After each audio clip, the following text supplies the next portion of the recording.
Apabila ada nun sukun atau juga tanwinnya bertemu dengan 4 huruf idghamnya, ya nun min wawu atau ya singkatnya, masukkan bunyi nun sukun dan tanwinnya harus dengan dengung cara membacanya, kecuali nun sukun yang bertemu ya atau wawu dalam satu kalimatnya, maka harus jelas cara membacanya, disebut dengan idgham wajib namanya.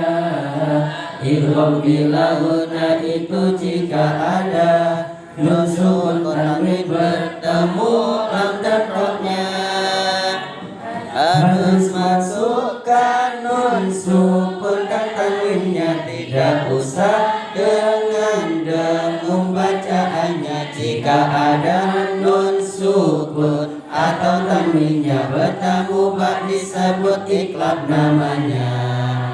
Cara baca harus dengan membaliknya, jika diganti sukun suaranya.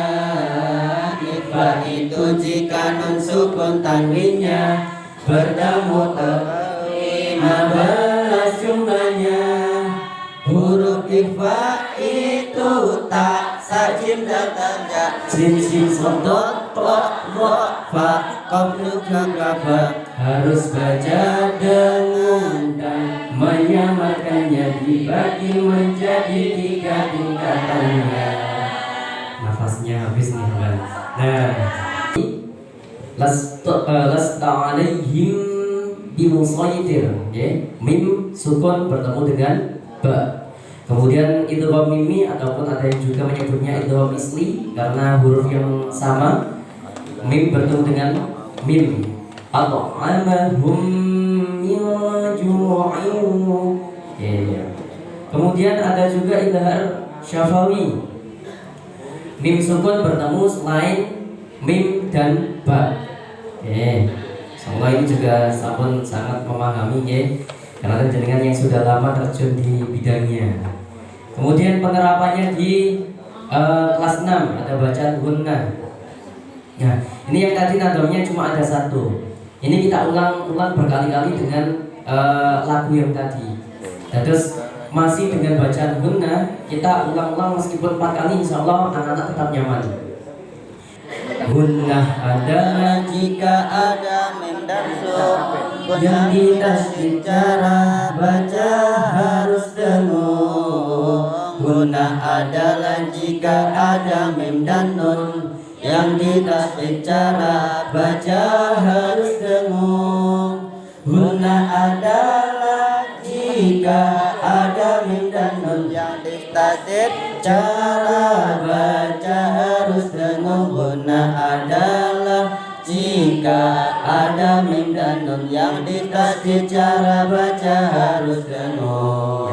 Meskipun dibaca berulang kali, 4 kali, insya Allah anak tetap nyaman. Karena memang kalau kita lihat tentang hukum nun sukun dan juga tanwin. Oke, 1, 2, 3. Hukum nun sukun dan tanwin ada 5. Jika bertemu huruf hijaiyahnya, yang pertama bacaan idgham namanya, yang kedua itu idgham bi gunnahnya. 3 adalah idgham bila gunnahnya. 4 iklab, kelima ikhfa namanya. Idgham adalah jika ada nun mati atau tanwin yang bertemu huruf halqi. Huruf halqi itu 6 hitungannya, yaitu hamzah, ha, kha, ain, ha. Cara baca harus jelas terdengarnya, tidak ada samar ataupun dengungnya.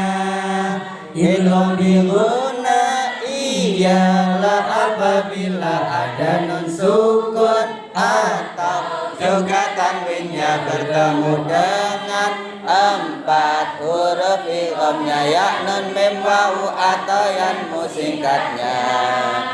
Masukkan bunyi nun sukun dan tanwinnya, harus dengan dengung cara membacanya. Kecuali nun sukun yang bertemu ya atau wawu dalam satu kalimatnya, maka harus jelas cara membacanya, disebut dengan izhar wajib namanya. Idgham bila gunnah itu jika ada nun sukun tanwin bertemu lam dan rohnya, harus masukkan nun sukun dan tanwinnya, tidak usah dengan dengung bacaannya. Jika ada nun sukun atau tanwinnya bertemu ba disebut iqlab namanya. Cara baca harus dengan membaliknya, ganti dengan mim sukun suaranya. Iqlab itu jika nun sukun tanwinnya bertemu huruf 15 jumlahnya. Huruf ikhfa itu tak sajim dan dalza, sin shin sod to dan ya, harus baca dan nun dan nyamannya dibagi menjadi 3 tingkatannya. Sudah, alhamdulillah.